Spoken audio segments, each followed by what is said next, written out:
Cancer मरीजों के लिए बन गया विश्वास रोगन सेवा केंद्र। कैंसर रोग का इलाज करवाते समय मुंबई के बाहरी राज्यों से आने वाले मरीजों और उनके परिवार वालों के लिए जो सबसे बड़ी समस्या आती है वो आती है मुंबई जैसे शहर में रहने और इलाज के दौरान रुकने का एक आदत ठिकाना।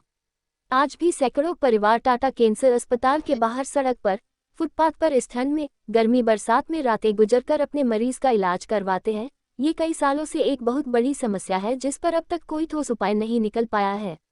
मुंबई के व्यवसायी सुरेश अग्रवाल और उनके विश्वास संस्था की पूरी टीम पिछले कई सालों से कैंसर मरीजों के इलाज पर काम कर रही है। कैंसर मरीजों को मुफ्त में दवाएं कैसे मिले, कम दर पर अस्पताल में एडमिशन कैसे मिले, इस पर काम कर रही है विश्वास सेवा रुगन केंद्र। इसी कड़ी में एक प्रयास है जो विश्वास संस्था ने चरितार्थ किया है। एक साथ इस विश्वास सेवा केंद्र में कम से कम 5 कैंसर मरीजों और उनके परिवार के लिए ठहरने की व्यवस्था, खाने पीने की, दवा की व्यवस्था की गई है। इस कार्यक्रम में स्थानीय विधायक अतुल भातखलकर, अभिनेता राकेश बेदी, चीफ ऑन्कोलॉजिस्ट हिंदुजा अस्पताल डॉक्टर आशा कपाड़िया और वीरेंद्र जी याग्निक प्रसिद्ध हिंदू धार्मिक गुरु सहित अन्य कई गणमान्य हस्तियां मौजूद रहेंगी।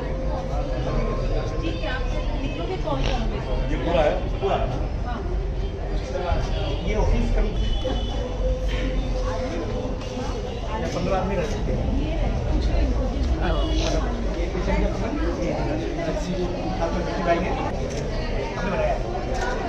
हम करेंगे जैसी भी दादी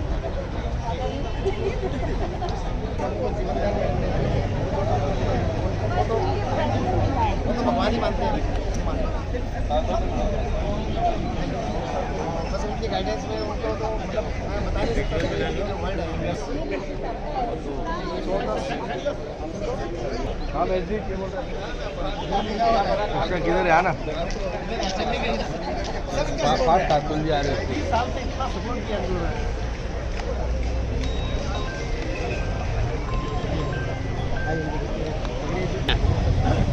उनके इलाज करवाना और जहां तक संभव हो या तो मिनिमम कॉस्ट के साथ या विदाउट एनी कॉस्ट वो। और करीब आप बिलीव नहीं करेंगे करीब 1400 लोगों को अब तक चुके हैं। बेबस होते थे, बहुत सारे लोग इनको फ़ोन करते थे, ये चाहते थे कि कुछ लोगों की कि हम एक ऐसी जगह परचेज कर ले जहां पर इन लोगों को रखा जा सकता है। तो मैंने मेरे मित्र राजेश शर्मा जी से संपर्क किया और उनसे पूछा कि क्या किया जा सकता है, और उन्होंने हमारी बात को सुना और उन्होंने अगले दिन सुरेश जी को मिलने के लिए बुलाया और मैं आगे के कार्यक्रम के लिए महेश भाई को बुलाना चाहता हूं।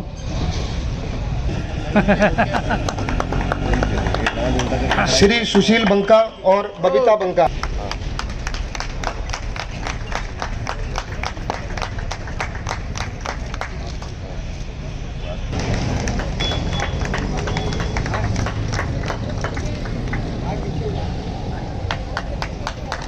से और विशेषता सुरेश अग्रवाल और ललिता अग्रवाल जी के विश्वास एनजीओ के माध्यम से कैंसर पीड़ित लोगों के रिलेटिव्स के लिए और उनके लिए एक रुग्ण सेवा केंद्र का भवन का निर्माण हुआ है। और इसके कारण जो मुंबई में पूरे देश में से कैंसर पीड़ित लोग आते हैं उनको एक बड़ी राहत ये मिलेगी। यहाँ उनके निवास की व्यवस्था है, भोजन की व्यवस्था है। जो दुर्दैव से छोटे बच्चे होंगे जिन कैंसर पीड़ित होंगे उनकी भी एक व्यवस्था करने का प्रयास हमने किया है। और मुझे लगता है कि इसके कारण कैंसर पीड़ित लोगों को एक बड़ी राहत इस सेंटर के कारण मिलेगी। सर आने वाले दिनों में आपके हर वार्ड में ऐसा बनेगा? नहीं, हर वार्ड में मैं बनाना चाहूँगा, लेकिन हर वार्ड में ऐसी जगह भी चाहिए और इसके लिए यदि जगह उपलब्ध होगी तो मैं जरूर ये बनाऊंगा, ये पहली बात। लेकिन साथ साथ में जगह नहीं है तो जगह निर्माण करके या एग्जिस्टिंग ओपन प्लेस में पॉलिसी में चेंज करके इस प्रकार की बातें कर सकते हैं क्या? उसके मुझे तो बहुत खुशी हो रही है कि विश्वास कैंसर केयर सेंटर खड़ा हो गया है। उस पर जो कैंसर के पेशेंट बाहर गांव से आते हैं उसको तो बहुत तकलीफ होती है बम्बई में, और उनके लिए जो भी करना वो बहुत ज़रूरी है। उनका जो भी विश्वास था जो करने का कई सालों से आज उसको रियलाइज़ हुआ है, और ये जगह देख के और सुविधा देख के हमें तो बहुत खुशी हुई। Congratulations to everybody. मैम, जिस तरह से आप भी मतलब कि हिंदुजा हॉस्पिटल के MD हैं, आपने भी मतलब अपनी लाइफ में देखा होगा कि कैंसर मरीजों को काफ़ी तकलीफें होती है, कोई उनकी मदद के लिए आगे नहीं आता। ऐसे में जिस तरह से सुरेश जी कर रहे हैं, तो क्या कुछ बधाइयाँ देना चाहेंगे और किस तरह से आगे और मतलब उन्होंने बोला है कि अब 5 है हम 50 करेंगे, कितना लोगों को आगे आके सुरेश जी का भी सहयोग करना चाहिए कि अगर वो कोई खड़ा है तो उनके काम में सहयोग कर देना चाहिए। आई एम श्योर उनके लिए सब कोई मदद तो करने वाले ही हैं।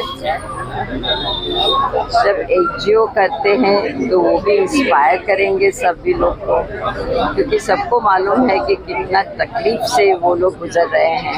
हमने सुरेश जी के कितने ही फैमिली मेंबर को ट्रीट किया है और सबको जीवनदान देना है और ट्रीटमेंट करना है। नहीं आता सर, यहाँ पे जो आज मुंबई से लोग बाहर से आते हैं, कैंसर का जो एक कह लो जो एक नाम है, वो नाम ही इतना खतरनाक है कि सब उससे डर जाते हैं।